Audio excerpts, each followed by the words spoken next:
Breakthrough is that aha moment when the light bulb just turns on. Breakthrough to me is when you have finally had enough of doing things one way and you try something new. What is breakthrough? Breakthrough is magic.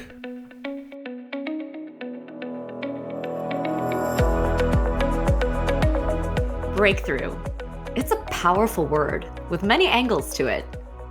History's full of stories about moments of breakthrough, that sudden insight that somebody had. And the stories may be exaggerated, but they're compelling. Einstein apparently had a dream of a falling man that inspired the theory of relativity. And one of my favorites is Archimedes' naked run through the streets shouting "Eureka!" when he made the connection between mass and water displacement in his bathtub. These are powerful stories, and they are one type of breakthrough, but there's many other kinds as well. There's breakthroughs where people overcome what is an established standard. For instance, there's a story about a design school team who challenged the status quo about low infant survival rates in certain environments by coming up with an idea for a baby warmer that was a fraction of the cost of a traditional incubator. There's also breakthroughs where athletes overcome records and they're able to achieve far more than anyone said was possible. These are all kinds of breakthroughs. But I think one of our favorite kinds is when we witness frequently in the Deloitte greenhouse. And that is breakthroughs that are not coming from an obligation to address an existing problem, but rather they're coming from a desire to anticipate and get ahead of emerging issues and needs. And this is a breakthrough that happens when people step outside of the comfort of the status quo and ask, what if? Indeed, at its core, breakthrough is all about making positive change, moving from the what's before to the what could be. But although breakthrough may sometimes feel like a serendipitous moment in time, in reality, breakthrough is a journey of innovation and evolution. And like most journeys, it works out best when we prepare ourselves, when we create the conditions for success, and when we persevere until we reach that fresh destination just beyond the horizon. Welcome to Breakthrough by Design, where we explore this journey by chatting with a diverse array of guests, from scientists to CEOs, academics to athletes, exploring what it takes to get to breakthrough.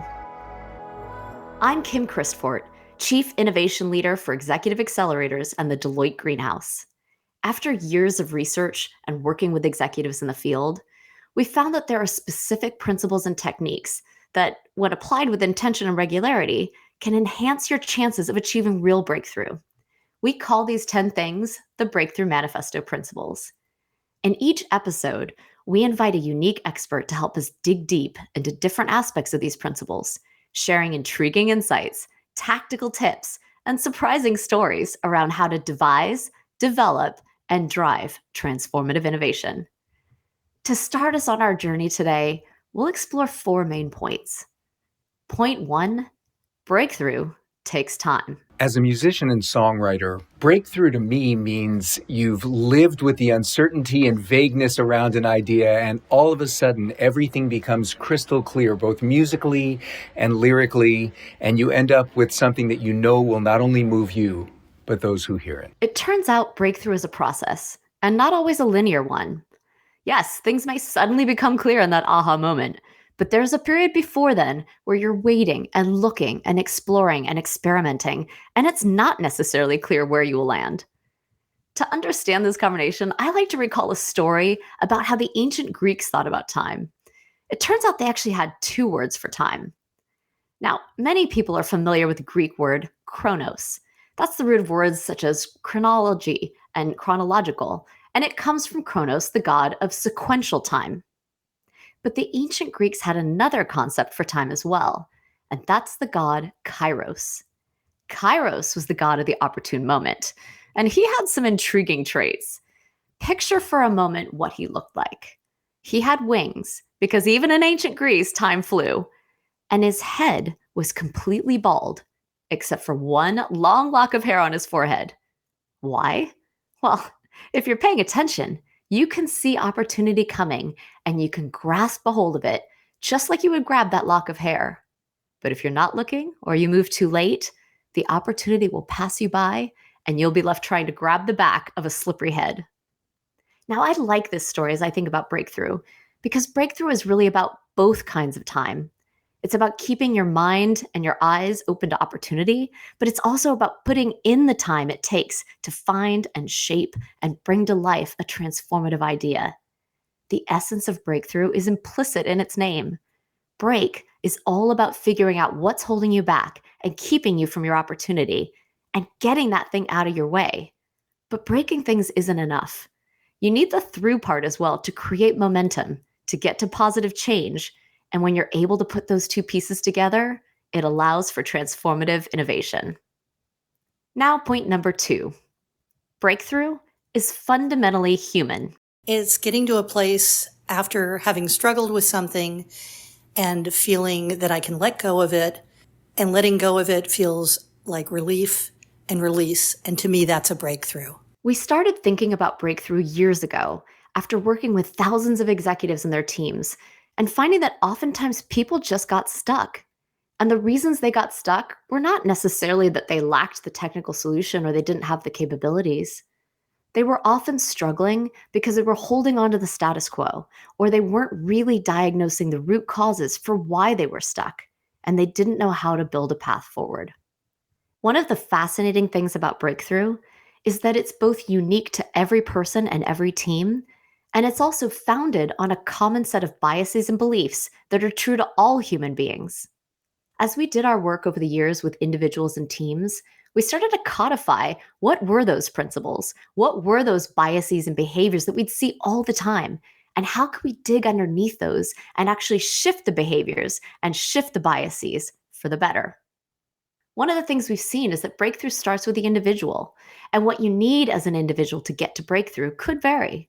Some people are much more receptive to questioning the status quo, to trying new things. Other people are going to need more data to make that decision, or they're going to need psychological safety to feel confident enough to propose a change. One of the things we recommend is really looking at where you start and looking at your team and creating the conditions to get to breakthrough.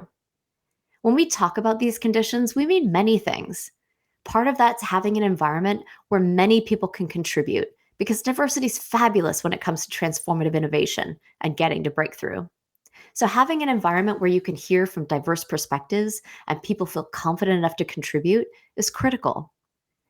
We also, though, need to create an environment that will stimulate the brain in different ways, that will allow people to stretch out of their comfort zones, and that will allow them to build on one another's ideas, try new things, and experiment and learn. Ultimately, it will allow them to make a convincing argument to themselves and to others that the change needs to be made. Those are the things necessary to create an environment for breakthrough, and those are the things that we've codified into the Breakthrough Manifesto principles. Point number 3, breakthrough comes in all sizes.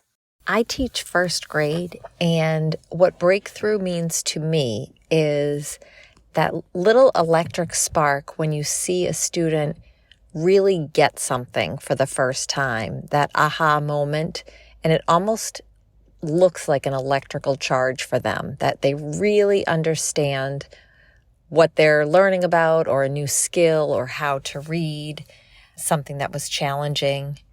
That's what a breakthrough looks like to a first grade teacher.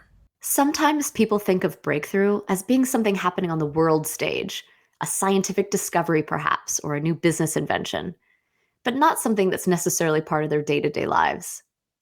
But the reality is that everyone has the potential for breakthrough. That breakthrough might indeed be grand in scale, some innovation that's going to change our society and our world as we know it, and that is a fantastic aspiration.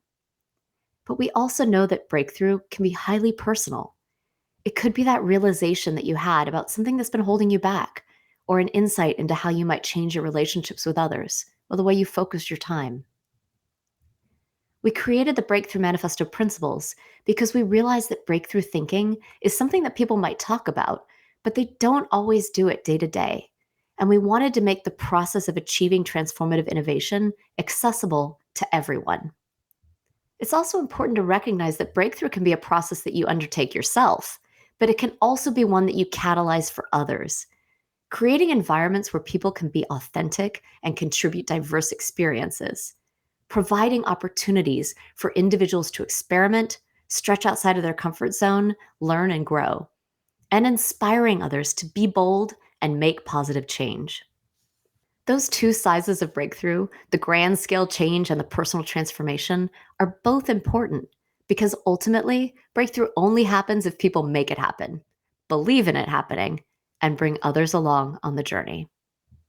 And our final point, breakthrough is an intentional journey to make positive change. To me, as a scientist, breakthrough means forward progress and progressing on to the next step.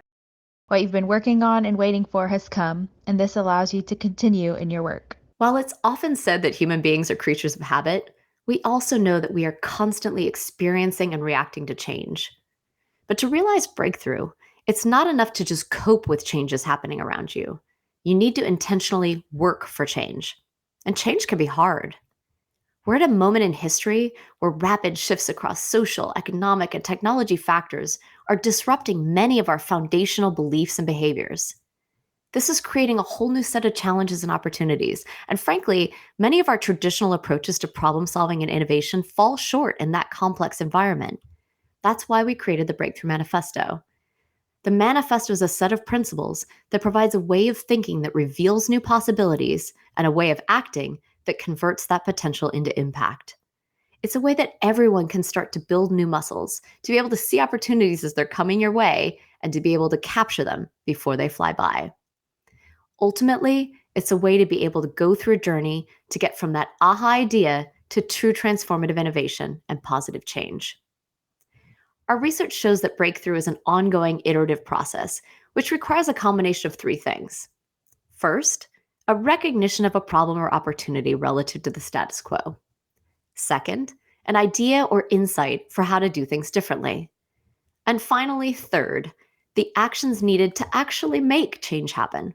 The things that will get people on board and willing to shift their beliefs and behaviors and try something new, often again and again as you make forward progress towards your ultimate aspiration. Breakthrough requires change to bring ideas to life, but not all changes are breakthroughs. To merit that label, that change should be meaningful in some way. But we don't need to set the bar so high that we hesitate to attempt it. As we said, meaningful change comes in many sizes, shapes, and forms. At the end of the day, when you improve your breakthrough thinking, it opens up whole new horizons to you. It helps to unlock stale thinking, seed fresh ideas, and really give you a way to make meaningful impact, whether that's for yourself, for your teams, or even for the world. We believe that everyone has a potential to get to breakthrough, but it requires a different way of thinking than what we normally follow in our day-to-day lives. Breakthrough requires getting outside of your comfort zone, really opening your eyes to possibilities, thinking about different considerations, bringing others along on the journey, and incorporating their diverse perspectives, and having the courage to make positive change. That's why throughout these episodes, we'll be talking to people in all walks of life to get their perspectives on how they're pursuing breakthrough. You don't need to be an official innovation expert. You don't need to be a business leader. You don't need to be anything other than a human being to learn how to get to breakthrough and to implement that in your life. Thanks for joining us on Breakthrough by Design. In future episodes, we'll share the 10 principles of the Breakthrough Manifesto and break them down by speaking with guests with unique stories of getting to breakthrough in their professional and personal lives. From business school professors teaching improv to skeptical audiences, to Michelin star chefs creating new business models and leaving behind the status quo, you'll come away with real stories of getting to breakthrough and practical tips for how to apply them in your own lives. For a preview of the 10 principles, visit breakthroughmanifesto.com, where you can learn about each of the principles and order our book, The Breakthrough Manifesto, 10 Principles to Spark Transformative Innovation. This podcast is produced by Deloitte. The views and opinions expressed by podcast speakers and guests are solely their own and do not reflect the opinions of Deloitte. This podcast provides general information only and is not intended to constitute advice or services of any kind. For additional information about Deloitte, go to deloitte.com/about.